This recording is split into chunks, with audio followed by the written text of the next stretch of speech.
guys been drinking? Yeah! So important to this show, okay? Especially later on when we call for hot chicks to come up here and get crazy. Hot chicks! Hot chicks! Hot chicks, dude. Does this look good? Don't in your boobs! Not me, dude. A different show in a different part of town. Okay, I can see you guys. Turn those lights off. So, wow. So have you actually, you should turn these lights off. It's not good. Yeah, you guys should be in the dark. Where's controlling the lights? It's too weird. Okay. So you see this promo, all these different clips. I've done about 300 films. That's from about 30. But there's one clip in there, just one, of this nasty creature popping out of the toilet. You know what film that's from? Ghoulies. Oh, it's like a weird church group here. Starting very young, but Rich architect. It's true, she was 19. Got them all when they were 19 or 20, right? Demi Moore and, well, not Helen Hunt, she was like 2 years older, I think. But yeah, so Ghoulies, and I'm going to tell you a Ghoulies story. Maybe some of you have heard this, because it's really the reason why I'm here, strangely enough, even though it was made long before many of you were born, all right? Early 80s. But it's because of Ghoulies that I was able to do so much and get here tonight. So here's the story. So it's like the 70s, which I hate to admit to. Like, I'm still in denial, like I think I'm in my 20s. And I don't know how I made movies in the 70s, but I was making films like Tourist Trap and Laser Blast and Fairy Tales and Daytime Ended and a couple X-rated type movies. Cinderella, which by today's standards is PG, or PG. And Fairy Tales. So I'm making all these movies. This is back in the day.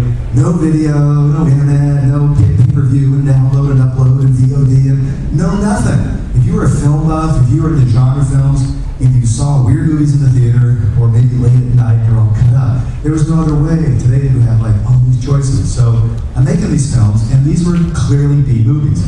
People ask, well, what's a B movie? Well, it started in that era and before, Roger Corman, before him, AIP. The B movie was the B side of the double bill. You went to your drive-in, you saw the big studio film, and you saw the weird, lurid B movie, right? And I was making those films. And what I would do, being young and ambitious, I'd make a film and raise the money and give it to a distributor, a theatrical guy. And it was always the same. It'd be like your uncle, and they promise you the world, and we're going to make money together. You're very talented kids, sign right here, and I'd give you my movie, and they'd book it. It was all exciting. Then it started playing, and I knew it made some money, and I couldn't get them on the phone. Then I didn't get any money, and basically I was fucked, right? And then I did that same thing to the next movie, and then another distributor. I did this for the whole, like I was stupid. It took 7 movies to finally realize I can't do this. I can't make the movie and give it away. So this is like 1980, 81. I'm preparing to meet Ghoulies. I think we just finished shooting it.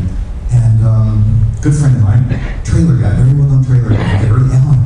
And not Gary Busey, who I'll tell you about later. Gary Busey's coming up. And I hope there are no little kids in this audience, all right? I draw the line at 5 years old. All right, under 5, you can't be here. No, anyway. Dude, you need to drink more. Are there some more beer? Did we not buy enough beer? All right, anyway, so I'm talking to Gary. He says, Charlie, you got to do your own distribution. You can't, like, get fucked by these guys. You got to go do your own deal. I said, I don't know anything about distribution. He goes, look, it's a lot simpler than making a movie. You know, you got to know what you're doing, but you can go through people who've done it. Go through a mentor. I know a guy in New York. He's awesome. He's far out, because back then no one said awesome, right? Today it's awesome. That's why I always kid around, because back then awesome was, you know, for the party to the Red Sea. That was awesome, right? Today it's like fucking everything's awesome. Pass the salt. Awesome. Awesome, dude. Fucking awesome. You are awesome. So anyway, he says, this guy's far out, and I'll hook you up. So actually, that expression didn't make sense. Hook you up means something entirely different. So suddenly I'm on the phone with this dude. He's a great guy. He's been doing it since the 20s. This was the early 80s. He was like 90. Then he was sharp and great. He said, Charles, it's what Gary said. Distribute this movie yourself. Your next film, that Ghoulies movie. Sounds real good to me. Little fuckers coming and shit. And that sounds good. I go, but how do I do it? He said, it's not difficult. We'll book a market. As a matter of fact, there's a great opening in New York. All right? You may get real lucky, because in about 5 weeks, some big movies have fallen out. We can get you like 100 screens here. And you can go and test it elsewhere, but you may blow the whole period. We're heading into Halloween. And I say, go for New York. I can probably get you a great break in New York. I said, that sounds amazing. What do I do? What does it cost? He says, maybe to open New York $250,000. Oh, fuck.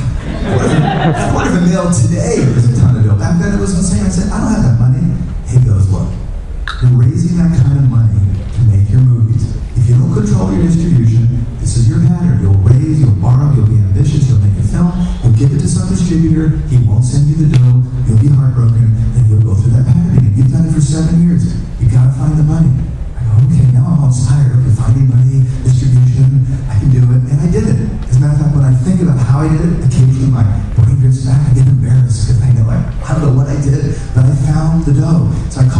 up? And I said, I've got the money. He said, great. He said, as a matter of fact, luck is with you because more theaters open up. I can get you RKO. I can get you 42nd Street. We're going to book the crap out of this thing.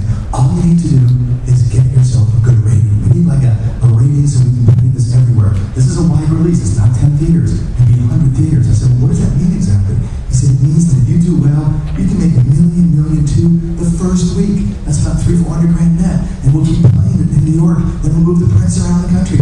It's an amazing thing. But you need a great campaign. I go, well, I've seen people make campaigns, and I think I know about it, but he said, no, you need something really amazing and edgy and different. Go out there. So I'm thinking, well, the guy I know, Gary, who turned me on to this, he's like the super campaign guy.